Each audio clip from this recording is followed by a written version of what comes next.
Hey everybody, this is Rykard here again. Sorry I haven't made a video in a little while, just because school has been starting up again, so I've been kind of focusing a little bit on that instead. But today I'm bringing you a video where I'm basically going to just discuss kind of the things that I want to see happen in Generation 6 when the games eventually come out in October. Now this video is obviously being made 10 months in advance, so let's hopefully see how many of these come true, and I hope to see a bunch of you write a bunch of comments in the description, in the on the video talking about some things you would like to see. But to get started, let's just go over some general things about the game that I would love to see when it is released in October.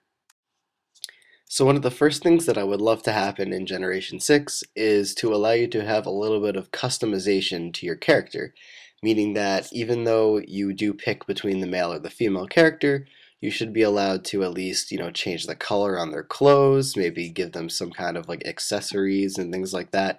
Just general palette swaps and anything like that to make your trainer a little bit more unique and more like you, I guess. I think this would actually be really cool to see in Wi-Fi battles as well, because obviously everyone's trainer would be completely different if they had the opportunity to customize things, and I just think a lot of really cool things would come of that, and it's a lot nicer to see something that you created while you're playing the game as opposed to just the sprite that the game gives you when you pick your male or female character. As for another thing, one thing that really kind of hindered the gameplay in Black and White was that the loading times for battles seemed a little bit excessive, meaning you would walk in grass and then there would be like a second delay before your character actually went into the battle, like you would stop and then the battle music would start playing and the little transition thing. So personally, I would just like a little bit more smooth gameplay throughout, maybe even eliminate a lot of the stupid little cutscenes that go through to get you into the battle and whatnot. But basically, it would just allow things to move a little bit quicker because, as a lot of you know, the animations can last a very long time in a battle. So it'd be nice if like things were just sped up a little bit. As for story and plot things, I would really think it would be cool if there was like an anti-hero type character where it was like your rival and like he actually or she actually did not like you, but you like team up at the end to like conquer the main villain team of the game. I don't know. I think it would be cool to just actually have some memorable characters from a Pokemon game as opposed to it just being like random NPCs that are either trainers or like a gym leader. There's really no like characters in Pokemon games like there are in a lot of other RPGs that you can really fall in love with or just think are really cool. Other than like I guess Gary, but none of the other rivals are really that memorable in my opinion. So it'd be really cool to have like an anti-hero type character. As for the actual gameplay, it'd be nice if there was less of a need to grind and instead fill it up with more plot, meaning that you actually do more things which will level up your Pokemon, as opposed to having to go in grass and grind up to get levels to eventually allow you to fight the gym leader. So it'd be really cool if there was like actually a little bit more story behind the game. I think Black and White did a very good job with that, just because there was actually like a villain slash team that you could kind of relate to in a way, because like there are trainers that treat Pokemon bad, but even though they want to liberate them, it's like, well, I want to use them, but like it makes sense because Pokemon would be set free. It's a really weird but really cool idea they went with in Black and White. So I like that, and it would be nice if that was done through more battles as opposed to like traveling and wild grass and things like that. As per like the actual villain of the story though, it'd be nice if they created like a character you just hated, like someone you wanted to just kick their butt by the end of the game. A lot of the time it's just like really silly in all honesty. Like Team Rocket, they're just like, "Oh, I'm going to steal Pokemon. Oh no, you beat us." Like it's there's nothing like of real substance behind the actual story of the game. So it'd be nice to actually have like a really developed villain slash bad team that you just hate and you just want to put an end to it. And lastly, it'd be really cool. I know this probably won't happen, but if you could have more than one save file per game. So you could, rather than erase the one file you have where you have all your Pokemon on, start a completely new game, play it over, and enjoy that experience without having to get rid of what you already have. As far as the actual Pokemon go that we're gonna see introduced to us over the course of the next few months, one of the main things that I want to see is some new type combinations. There are some that are just constantly thrown in our face, like grass poison or grass bug or normal flying and things like that. But there are so many different possibilities that don't exist yet that would be really cool.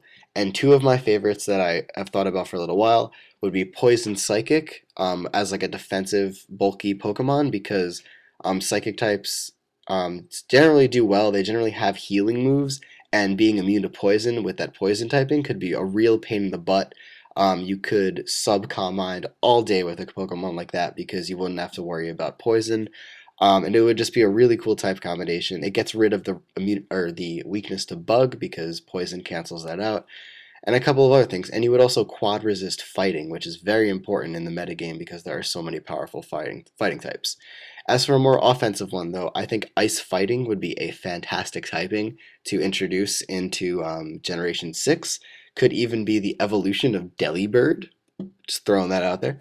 But it's such a great type combination offensively because there are so many things that you can hit super effectively. Just even thinking about OU, you would have all the dragons taken care of and all the steel types taken care of. This would like completely throw everything for a loop. And also, it's really great because um, you don't have a weakness to Stealth Rock because the fighting cancels out the ice weakness to it. So you can actually use it very offensively and very effectively. And I think that would be a great type combination. As for evolutions, because that'd be really cool if they did that, I would really love to see a normal type evolution. Obviously, the others are cool too, but just a regular evolution, whatever level it would evolve, it would just be the regular evolution of Eevee. No happiness involved, just when it gets to a certain level, this is what it evolves, and it's a normal type. And the reason why this would be so cool is because Eevee has the ability adaptability, and if you have an evolved Eevee with adaptability, with access to quick attack and like choice banded adaptability quick attack would be like ridiculously powerful. And there's just a ton of other normal type moves that Eevee could really make use of if it just evolved in its normal type form. So I think that would be really cool as far as evolutions go. But the other one that I would really like to see would be a ground type one because I think that would be great as well. As for Kangaskhan, it'd be really nice if we had the pre-evolved form of it, like the one that sits in the pouch when we use it, because they could actually connect the whole thing where Kangaskhan and Marowak and Cubone, so you could have like the baby, and then if you like level it up with happiness, it becomes Kangaskhan, or if it just evolves normally, it'll evolve into Cubone and then evolve into Marowak or something like that. I saw that theory presented online once, and I think that would be really cool. As for the Pokemon that usually come in pairs, like Plusle and Minun, or Lunatone and Solrock, I think we could use a little bit more of those, just because it kind of creates a little bit of a dynamic within the context of the Pokemon. Either they could be like enemies like Zangoose and Viper, or like BFFs like Plusle and Minun, but I think it's just a really cool concept, like Pokemon coming in duos. So I think that would be a really cool thing to make sure that we had in Gen 6. And lastly, as everybody would probably say, we need some evolutions for the weaker Pokemon that don't have them, like, as I said before, Delibird, Farfetch'd, Chatot, and a few others. So that would be fantastic if we got those, because that would just make playing this game a lot more fun, in my opinion.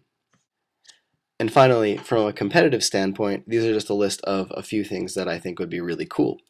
So the first one is a min/max number of turns for when you are frozen. Now this does not exist. I think it's like a 20% chance to thaw every turn, which is not a lot by any means. And right now, I guess freeze is the most powerful status because you can't really do much about it if it happens. So it would be great if it was like a little bit better than sleep. I would be completely fine with that. Say like you would be frozen for like at least 4 turns, but a maximum of 7 or something like that. Like make it better than sleep, but don't make it so that you could potentially never be thawed like it is, even with that 20% chance to thaw out. That would just be great and nice to have around. Secondly, it would be nice if sleep worked the way it did in Gen 4, where instead of the sleep counter resetting, you actually stayed asleep for the normal amount of turns. because that just kind of sucked 5th gen. That's like my one complaint about the competitive scene in 5th gen, is that the whole sleep mechanic, honestly. As for a new move, I think it'd be really cool if we introduced physical hidden powers. That would be fantastic for so many different offensive Pokemon, like physically offensive Pokemon. And it would just create a huge number of different combinations, like type combinations for offensive Pokemon on the physical side that haven't been around before. And I think that would be a really cool addition, though it might be slightly way too good in some ways now that I think about it. Because if you imagine like Scissor having Technician hidden power, like 60 base hidden power, that could like wipe the floor with everything, that would be really good. But it's cool at the same time. But that's like one instance where I feel like maybe not a good idea. But anyways, another thing that I would love to see is more physical fire, flight, flying, and ghost moves. Because right now, all of them are either like low base power or high base power with recoil. For example, fire, like the second most powerful fight or fire attack that's readily available to other Pokemon, other than Flare Blitz, is I think Fire Punch. And the gap between Flare Blitz and Fire Punch is about 55 points of damage. Or did I do that right? No, it's 45, sorry, my bad. But yeah, 45 points of damage between the most powerful and like the second most powerful. So it'd be nice if we had like a 90 base power fire move on the physical side or something. That would be great. Similarly, flying moves, every single flying move is 60 base power except for Brave Bird and Fly and Bounce, but nobody uses Fly and Bounces like sometimes.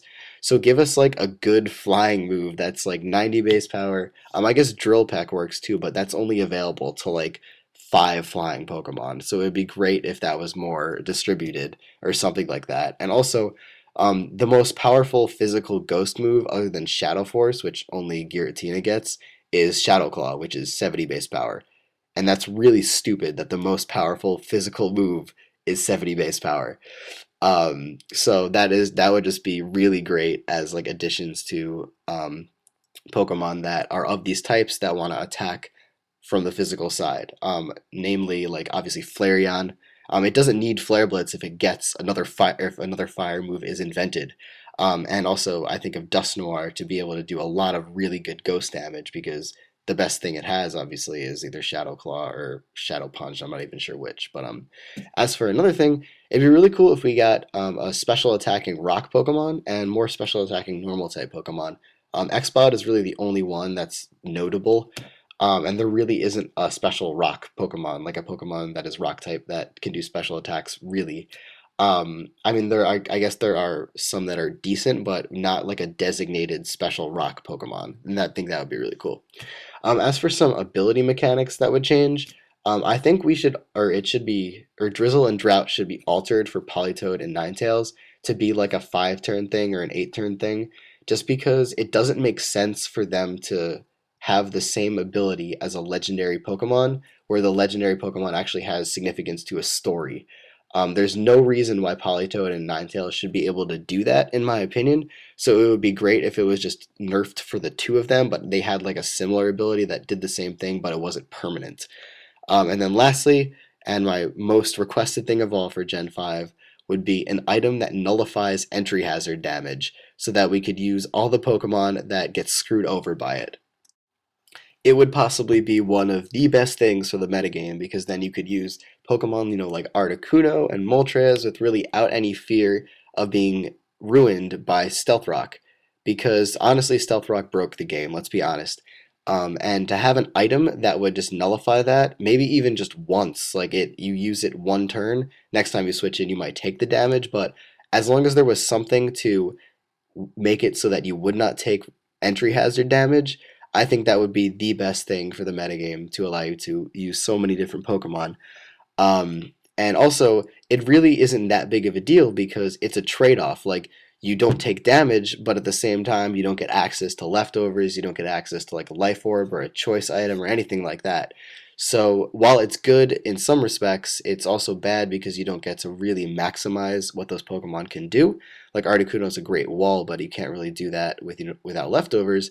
but being able to switch in and not have to worry about 50% of your life being taken away would be fantastic. So that is the last thing that I would love to have in 5th Gem. But that is just my thoughts. Please let me know in the comments what you all think. I'd love to hear your ideas for Gen 5, and maybe some of them will come true as the information comes to us slowly. I think E3 is in June, so I'm assuming a big reveal will be coming around then. But until then, I will see you all next time. Thank you all for watching. Take care, goodbye, and have a nice day.